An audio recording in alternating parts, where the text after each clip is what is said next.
All right. 4-poi thread the needle. All right. This is difficult. It's very needy, and it's probably not going to look very good the first couple of times around. Trust and know that you will find the usefulness for this when it's appropriate. This is the move.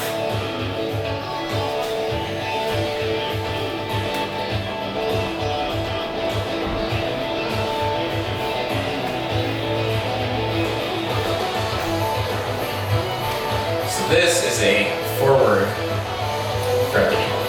And the reason that I call this a real thread the needle versus something that looks more like this, which I would call a fake thread the needle, is because both sides of the meteor are going over the top of the other arm, which gives you much more of kind of the setup for something that would feel more like a 4-beat thread the needle from 2-poi, where you're really tracing all the way around your arm in order to make it happen. And so the way that we're setting this up is that I'm going to do a wall versus floor atomic in each hand, and then I'm going to set my arms up to be in a frame like this for the first beat, and then when I turn around, my arms have to flip and create the window on the other side.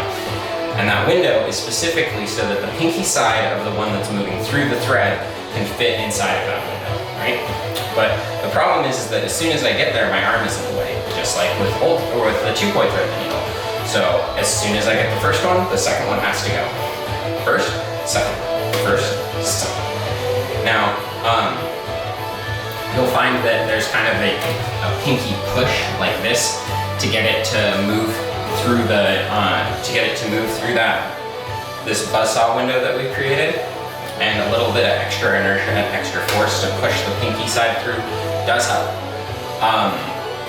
Now, the reverse one of that tends to be a little more needy. So instead of coming through on this horizontal plane, by the time that the plane bend comes around, instead of a window like this and this, we're more likely to see a window that's more like this and like this. And the reason why is that even though I swoop the pinky around this way, it's still gonna drop through down here.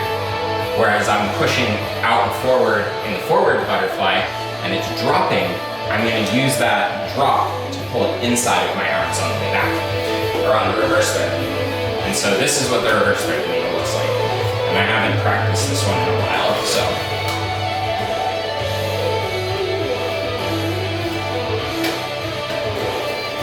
And as you can see, really trying to focus on getting all of the parts correct. Mind you, we're in outward hop dragonfly to make this guy go.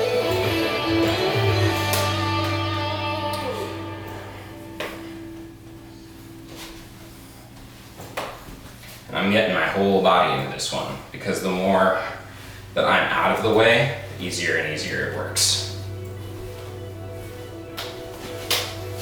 So yeah, that's the outward hop thread the needle. And then we do have a version of it that can be from that same outward, or in this case inward hop, where we can really stuff one like right past and on top of one another. This works. It is a thing. It is an option. I find it very difficult just because the timing of your pinkies is going to have a lot to say about whether it's going to work or not, because the timing just has to be so precise. So start with a wider spacing. Give yourself more room to play. You're moving these basically spheres through one another. And then when you get to a point where you feel like you really have control over your butterflies, you can just start sneaking them right by each other.